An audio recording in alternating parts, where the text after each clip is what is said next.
Allah Subhanahu wa taala berfirman, "Fasholli li rabbika wanhar." Maka dirikanlah sholat untuk Tuhanmu, wanhar, dan berkorbanlah. Ya. Maka ini perintah ya untuk seseorang melaksanakan sholat Idul Adha, wanhar, dan untuk melaksanakan kurban. Ada hadis Bapak Ibu yang dimuliakan Allah Subhanahu wa taala, riwayat Ibnu Majah, "Ma'amila Ibnu Adam yauman nahri amalan." Tidak ada suatu amalan yang dilakukan oleh Ibnu Adam pada hari penyembelihan kurban ahabbu ilallahi azza wa jalla min hiraqati damin. Ya, pada tanggal 10 Dzulhijjah itu amalan yang paling dicintai Allah adalah apa? Mengalirkan darah, yaitu kurban, menyembelih hewan kurban. Wa innahu la ya'ti yaumal qiyamah bi quruniha wa aqlabiha. Sesungguhnya kuku dan tanduk-tanduk, dalam riwayat yang lain bulu-bulu hewan kurban yang disembelih itu benar-benar akan datang pada hari kiamat memberikan syafaat kepada orang yang berkorban itu.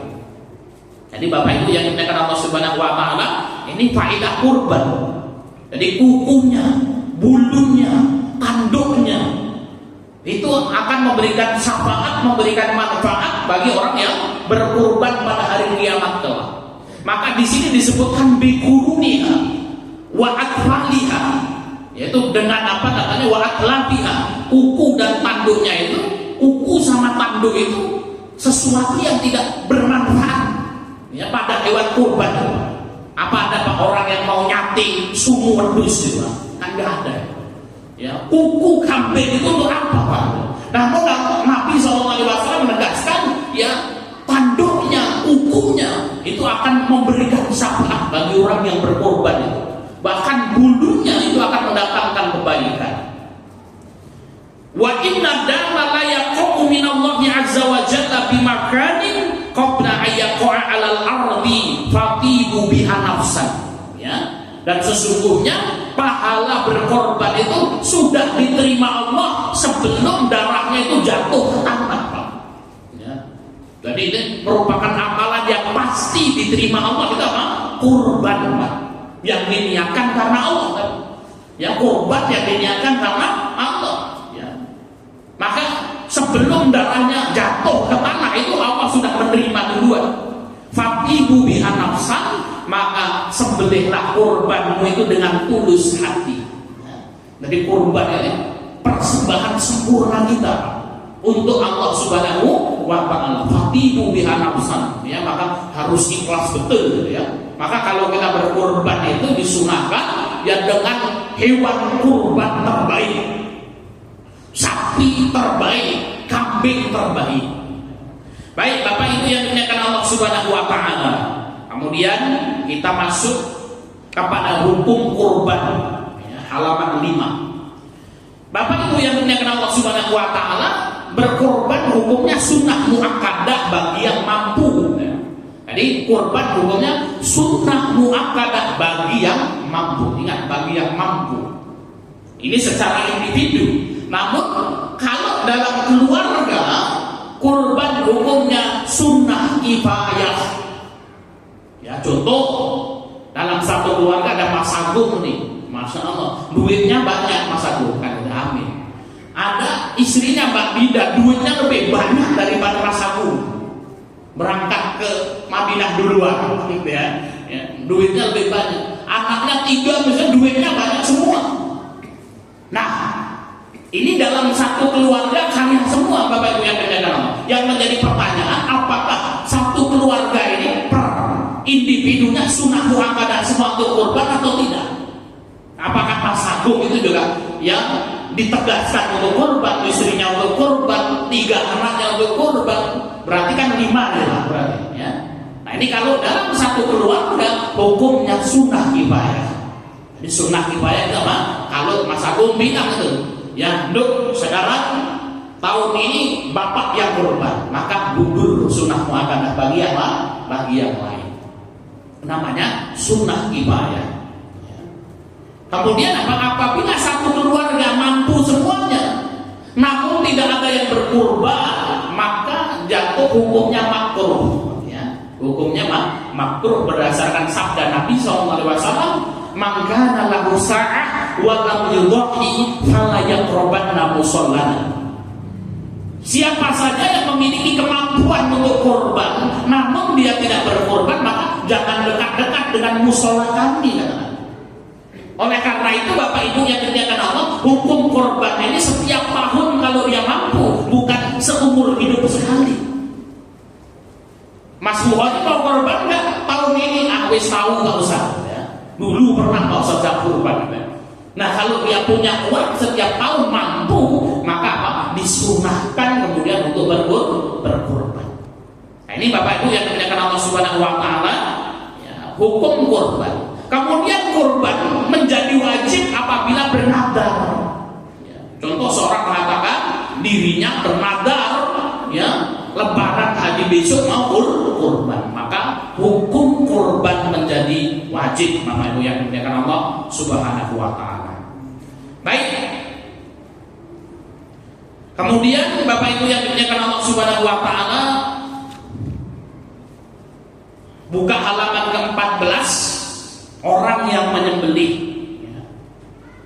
Ini ketika menyembelih kurban, baiknya disembelih sendiri. Ya. Jadi ketika kita punya hewan kurban, baiknya kita sembelih sendiri. Namun kalau kemudian takut Pak Ustaz, ya, nyembelih ayam aja takut Pak Ustaz, apa ini kambing Pak Ustaz, maka boleh dia mewakilkan kepada yang lain. Ya, ini juru sembelih ini ada syaratnya Pak. Dalam halaman 14 ini, yang pertama orang Islam atau orang yang halal dinikahi orang Islam, ya, itu ahlul kitab, ya. Namun kemudian untuk kehati-hatian cari Pak yang musyrik. Kedua, bila hewannya tidak dapat dikendalikan, maka disyaratkan orang yang menyembelih ada orang yang bisa melihat. Yang nyembelih itu nggak buta, ya. Orang perlu menyembelih, katanya. Nanti sudah alhamdulillah sudah sembelih kan. Kuping itu jadi sebelah kan nggak mati kan gitu. Maka orang yang melihat, ya, maka dilihat ini orang yang belah ini bagaimana? Harus dilihat Pak kriterianya. Bagi min orang kocok motor apa perlu? Ya, maka dia harus pakai kocok motor dulu supaya melihat. Jika penyembelih merupakan orang yang buta, anak yang belum tamyiz, atau orang yang mabuk, maka sembelihannya dihukumi makruh. Bukan tidak sah, namun kemudian apa? Makruh. Halaman ke-15 Bapak Ibu yang dimuliakan Allah Subhanahu Wa Taala, kriteria hewan kurban. Yang pertama, hewan kurban yaitu hewan ternak, unta, sapi atau kambing. Jadi kurban itu apa? Unta, sapi atau kambing. Unta itu iurannya boleh 10 orang kalau unta. Ya, jadi apa? Unta satu untuk 10 orang. Kalau sapi, ya, satu sapi untuk 7 orang. Kalau kambing untuk 1 orang saja. Adapun untuk akikah, ini akikah nggak kita bahas ya. Kemudian yang kedua, kambing domba sudah berusia genap 1 tahun masuk tahun kedua. Ya. Apabila susah mendapatkannya atau tidak mampu, maka boleh yang berumur minimal genap 6 bulan. Jadi kalau wedus gembel Pak, hukumnya beda sama Jawa. Kalau wedus gembel itu, ya, umurnya berapa? Ya, umurnya 1 tahun masuk tahun kedua. Ya Pak, genap 1 tahun masuk tahun kedua. Ya. Apabila kemudian apa? Sulit, ya, maka kemudian apa? Boleh yang 6 bulan. Ya, boleh yang 6 bulan. Untuk kambing Jawa atau kacang apabila susah mendapatkannya atau belum mampu yang 2 tahun, maka boleh yang berusia genap 1 tahun, dan unta yang sudah berusia genap 5 tahun masuk tahun ke-6. Ya. Ini usia-usia hewan kurban Bapak Ibu yang dimuliakan Allah Subhanahu Wa Taala. Kurban dengan unta dan sapi bisa mencukupi 7 orang, sementara kambing untuk 1 orang. Ya, jadi kalau unta boleh 7 orang, boleh 10. Ya, kalau kambing hanya 1 saja setiap orang. Ya. urutan hewan yang utama untuk dikurbankan bagi satu orang, ya. Ini urutan, ya, ini kurban itu yang paling afdal seperti apa Pak Ustaz? Ini urutannya Bapak Ibu yang dimuliakan Allah. Untuk satu orang, ya. Yang pertama 7 ekor kambing atau domba, ya, 7 ekor kambing domba, 7 ekor wedus gembel. Ini maka dalam apa namanya nasar yang ada, domba itu lebih baik daripada kambing Jawa. Ya, kenapa? Ini karena orang Arab itu mengira bahwasanya dagingnya kalau kambing itu lebih halus, lebih enak, seratnya lebih sedikit dibandingkan dengan unta atau sapi. Kalau unta itu Pak, itu lebih gede seratnya. Maka kalau ada satu orang boleh dia berkorban 7 ekor domba. Pak Haji Soleh daftar, Pak Ustaz saya mau korban. Berapa Pak Haji? 7 ekor pedus, ya, gembel. Wah, ini yang paling baik. Ya. Kemudian yang kedua 7 ekor kambing Jawa. Satu orang 7. Ya, berarti kan boleh Pak 7 ekor atau satu orang. Yang ketiga 1 ekor unta. Satu orang 1 unta. Yang keempat 1 ekor sapi. Satu orang 1 ekor sapi. Kenapa kok kemudian dapat 7 ekor kambing itu lebih baik daripada 1 ekor sapi atau unta? Karena yang disembelih lebih banyak. Jadi hiraqatu damnya itu, darah yang dialirkan lebih banyak. 5 1 ekor kambing gembel atau 1 ekor kambing gembel, itu yang kelima. Yang keenam 1 ekor kambing Jawa. Yang ketujuh 1 bagian unta dari 7 orang. Dan yang kedelapan 1 bagian sapi dari 7 orang. Ya. Pak Ustaz ini iuran sapi nomor 8 ini Pak Ustaz, ya. Syariatnya seperti itu Bapak Ibu yang dimuliakan Allah Subhanahu wa Ta'ala. Ya jelas nanti kalau kemudian dapat kita ikhlas ya dapat pahala juga. Tapi jangan karena hal ini sesuk wis rapayu ya iuran sapi ini kan ya. Ono yang penting wedhus siji Pak Ustaz, ya. Itu kalau urutan yang terbaiknya seperti ini Bapak Ibu. Yang kelima, hewan jantan lebih utama daripada hewan betina. Jantan lebih utama dari hewan betina. Yang keenam, berkorban dengan 1 kambing lebih utama daripada 1 bagian unta atau sapi. Maka berkorban dengan 1 kambing itu lebih utama daripada iuran ya sapi untuk 7 orang atau iuran unta untuk 7 orang. Ya tapi boleh Pak iuran itu. Insya Allah ya dapat pahala juga. Ya, tapi dalam fikihnya seperti itu. 7 ekor kambing lebih utama daripada 1 ekor unta atau sapi. Ya, jadi apa? 7 ekor kambing itu lebih baik daripada 1 ekor unta atau sapi. Disebabkan daging kambing lebih bagus dan lebih banyak mengalirkan darah ketika kurban. Yang kedelapan, urutan warna hewan yang utama. Nah ini Pak, ya. Ini maka dalam kitab-kitab Taurat yang ada, warna hewan kurban itu juga kemudian Pak ditentukan, ya mana yang paling baik. Yang pertama warna putih, Pak. Warna putih itu urutan pertama. Jadi kalau kita misalnya ya diamanai sebagai panitia untuk nyari sapi, ada sapi putih karo sapi kuning karo sapi hitam, mana yang kita ambil Pak? Yang putih yang kita ambil. Putih puru, hitam lemu, mana yang kita ambil? Yang lemu kita ambil, jelas kan ya. Badul sebenarnya sing lemu-lemu ya. Yang gemuk maka yang kita ambil dagingnya. Cuman kalau kemudian ada sapi putih hitam gemuknya sama, maka kita ambil yang putih. Jadi urutan warna yang paling baik warna putih. Yang kedua kuning Pak, sapi Bali ya, kuning. Yang ketiga putih kusam, tidak cerah atau jelas. Ya putih kusam, luduh lah Pak ya. Putih kusam itu luduh. Yang keempat merah. Apa ada sapi merah Mas? Ya merah, kambing merah. Yang kelima belang hitam putih, ya, belang hitam putih. Yang keenam hitam. Itu urutan dari warna hewan kurban. Kesembilan, tidak sah berkurban dengan hewan yang cacat sebagai berikut. Nah ini hati-hati Bapak Ibu, terutama panitia yang diamanai untuk beli kambing, beli sapi, ya. Ini hewan yang tidak sah, ya, untuk berkorban. Yang pertama, hewan yang buta salah satu matanya. Bisa Pak matanya, ya. Hewan ini gemuk tapi kemudian apa? Buta matanya, maka tidak sah. Hewan yang pincang salah satu kakinya, walaupun pincangnya itu terjadi ketika akan disembelih, yaitu ketika dirubuhkan dan ia bergerak dengan sangat kuat. Nah, ini hati-hati, ya. Maka kalau kemudian apa? Ya, kita beli sapi, Bang, mau nurunkan sapi dari truk itu harus dikasih pasir yang banyak, jangan sampai kemudian apa?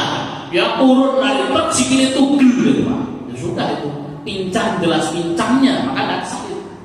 Ya, maka harus hati-hati. Yang ketiga, hewan yang sakit, seperti sakit yang tampak jelas yang menyebabkan kurus dan dagingnya rusak. Itu hewan yang sakit. Tadi apa? Buta jelas butanya, pincang jelas pincangnya, sakit jelas sakitnya. Yang keempat, hewan yang sangat kurus hingga menyebabkan hilang akalnya. Saking kurusnya kasih gemblung, ya, apa namanya, hewannya. Ya, sampai ada yang mengatakan, ya tulang busuk-busuknya tidak ada. Ya kira-kira apa kalau mau ya kurban kan gitu ya. Ya punya kambing banyak, seboleh isi paling kurus dewe itu terkena masjid kan gitu ya. Maka kalau jelas kurusnya maka ya tidak sah. Hewan yang terputus bagian atau seluruh telinganya, itu telinga dilihat Pak. Kalau terputus sebagian maka itu sudah tidak sah, ya. Dan hewan yang terputus sebagian atau seluruh ekornya, ya, ini apa? Buntute Pak. Nah, ini hati-hati. Kalau terputus sebagian atau seluruhnya maka tidak sah untuk berkorban. Di dalam kitab Sahih Fiqh Sunnah yang ditulis oleh Abu Malik Kamal bin Sayyid Salim disebutkan, ya, kriteria yang apa namanya terpotong telinganya atau kemudian putus ekornya itu masih makruh, ya. Ada khilaf di situ tapi kalau dalam pendapat yang Syafi'iyah ini maka kemudian dia tidak sah. Maka perlu hati-hati sekali untuk memilih hewan kurban. Jangan sampai hewan kurban yang kita beli itu tidak sah untuk kurban ternyata. 10, tidak termasuk cacat sah, tidak termasuk cacat atau sah untuk kurban. Ini ada cacatnya namun sah untuk kurban. Yang pertama, hewan yang pecah atau patah tanduknya. Jadi pas mau dikorbankan biasanya Pak, ya kambing jantan itu tumbuhan gitu Pak, ya. Retok tugel sumuni, ya. Nah, ini gimana ini Pak Ustaz? Ya, itu masih sah untuk berkorban. Hewan yang tidak memiliki tanduk, ya, orang sumuni pedus, sumuni tumpul, itu sah untuk korban. Hewan yang dikebiri, nah, itu sah Pak. Jadi hewan yang dikebiri sah. Ustaz, bagaimana hewan yang majir? Nah itu dikebiri saja sah. Kalau majir ya masih sah hewannya. Hewan yang hanya memiliki satu testis. Nah itu ya Pak. Tahu testis apa bahasa ini ya Pak? Hah? Ndok kan? Nah telurnya cuma satu. Ya, ini gimana ini Pak Ustaz? Nah itu ngasih sah apa itu yang dipegang Allah Subhanahu wa Ta'ala. Bahkan ada kawan-kawan kita yang kemudian apa? Orang teliti banget. Ya, yang telurnya itu satu ke atas, satu ke bawah aja udah dikontrol itu. Wah ini nggak imbang ini, bagaimana sah atau tidak? Ya, bilang saja tinggal satu aja sah, apalagi cuma atas bawah. Nah itu Pak. Sampai kemudian tukang sapinya juga punya diakali. Ya, jadi karena politik jual beli itu lah. Ya. Jadi kalau orang yang mau membeli itu kemudian Pak, dicari cacatnya. Ya. Apalagi bakul sapi kan biar lebih murah itu Pak kan, ya. Mau beli sapi juga dulu tuh. Wah ini telurnya satu atas bawah ini nggak sempurna ini, gitu ya. Supaya bisa dibeli murah, ya. Supaya dibeli murah, dibeli dia dengan harga murah, wes lah, ya. Ya, ketika mau dijual lagi, gimana sapinya bagus, besok pagi ya datang ke rumah, malamnya dikencang sama dia, diikat itu, supaya kemudian apa, seimbang, ya. Ketika kemudian ditelepon sampai malam, bentar lagi sampai, itu dilepas, dilihat tuh, itu semuanya lengkap, dibawa pulang, besok mau disembelih, nah balik lagi gini, ya. Nah itu kejadian pak seperti itu, gitu. Ya, itu luar biasa, ngabus, ya. Ekor sapi itu udah mau patah, ya. Kemudian bagaimana ya penjual itu supaya menutupi airnya itu, ya, ditempelin tretong pak, ya, tahu ya, ini buntutnya ini, ini bukan marahi, bukan itu ya. Akhirnya kemudian ditretong ini gini-gini kan. Gimana sapinya bagus tuh ya tuh kan gitu ya. Dikasih harga miring dikit lah kan gitu ya. Bagus. Itu kenapa ekornya waktu itu? Ya, itu belum mati, ya. Ah, ya nggak lutut dikit itu nanti kalau disemprot tapi udah bersih mengkilat kan gitu ya. Mau disembelih orang juga udah lah kan gitu ya. Nggak disemprot-semprot gitu. Ya tahu nih lerongnya tiba kerolak apa namanya ekornya. Nah kalau sampai patah ekornya itu maka tidak sah Bapak Ibu yang dimuliakan Allah Subhanahu wa taala. Hewan yang sobek telinganya tanpa mengurangi bagian telinga. Nah ini kalau kemudian apa? Telinganya masih sobek, Bapak Ibu yang dimuliakan Allah Subhanahu wa taala, maka sah. Ya, yang penting tidak sampai putus. Jadi kalau sampai kemudian hilang telinganya, maka menjadi tidak sah. Baik Bapak Ibu yang dimuliakan Allah Subhanahu wa taala, ini hewan yang cacat namun masih sah untuk kurban. Hewan yang pecah atau patah tanduknya, hewan yang tidak memiliki tanduk, hewan yang dikebiri, hewan yang hanya memiliki satu testis, hewan yang sobek telinganya tanpa mengurangi bagian telinga. Alat yang digunakan untuk menyembelih, Bapak Ibu yang dimuliakan Allah Subhanahu wa taala, ya, alat yang digunakan untuk menyembelih yaitu beberapa berupa sesuatu yang tajam yang bisa melukai atau menyayat selain tulang belulang. Ya, jadi maka perlu dipersiapkan juga Bapak Ibu yang dimuliakan Allah Subhanahu wa taala, alat yang kita gunakan untuk menyembelih, ya, yang tajam, ya. Jangan pakai ya alat geraji, ya, untuk kemudian apa? Menyembelih kambing atau kemudian apa? Ya, alat yang kita gunakan untuk menyembelih tidak tajam. Baik Bapak Ibu yang dimuliakan Allah Subhanahu wa taala, ini hal-hal terkait dengan kurban. Adapun pembagian daging kurban, Bapak Ibu yang dimuliakan Allah Subhanahu wa taala, ya, sepertiga itu diambil ya oleh orang yang menyembelih atau pengkurban, sepertiga dihadiahkan dan sepertiga diberikan kepada fakir miskin, ya, sepertiga diberikan kepada fakir miskin. Ustaz, bagaimana kalau pengkurban itu tidak mengambil jatahnya? Maka tidak mengapa dan diperbolehkan bagi pengkurban itu untuk mengambil jatah dagingnya, karena kemudian apa? Ada ya asumsi di masyarakat, orang kalau sudah kurban dia tidak boleh minta dagingnya, itu ya diperbolehkan kecuali kurban nadar atau kurban wajib, Bapak Ibu. Jadi kalau ada orang ya misalnya pandang dirinya bernadar untuk kurban kambing misalnya, ya ketika kemudian kambingnya disembelih, maka pandang tidak boleh mengambil apapun dari kambing yang disembelih tersebut. Kenapa? Karena ini adalah kambing kurban nadar yang hukumnya wajib, harus diberikan kepada, dibagikan semuanya kepada fakir miskin atau orang yang berhak untuk kemudian mendapatkan daging tersebut. Jadi apa? Ya asumsi di masyarakat kalau orang yang berkorban tidak boleh mengambil daging kurbannya, yaitu kalau kurbannya sunnah boleh, Bapak Ibu yang dimuliakan Allah. Namun kalau kurbannya wajib, kurban nadar, dia tidak boleh untuk mengambil apapun dari hewan kurban yang dia sembelih tersebut, ya. Baik Bapak Ibu yang dimuliakan Allah Subhanahu wa taala, bolehkah kita yang memberikan ya daging kurban kita kepada non muslim, gitu ya? pendapat yang kuat Bapak Ibu yang dimuliakan Allah Subhanahu wa taala, diperbolehkan bagi seseorang membagikan atau memberikan daging kurbannya kepada non muslim apabila kemudian dia termasuk fuqara wal masakin. Ya, kenapa? Karena kemudian apa? Ya, mereka juga memiliki hak. Jadi apa, miskin di sini untuk semuanya, Bapak Ibu yang dimuliakan Allah. Ya, jadi seperti itu ya. Kalau terkait dengan kemudian non muslim mau iuran, maka kemudian apa, pendapat yang kuat maka ya tidak diperbolehkan. Silakan kalau mau beli sendiri, kemudian disembelih dibagikan boleh. Namun ya kalau daging kurban yang sembelihan kaum muslimin bolehkah dibagikan kepada non muslim? Boleh. Nama itu yang dimuliakan Allah Subhanahu wa taala.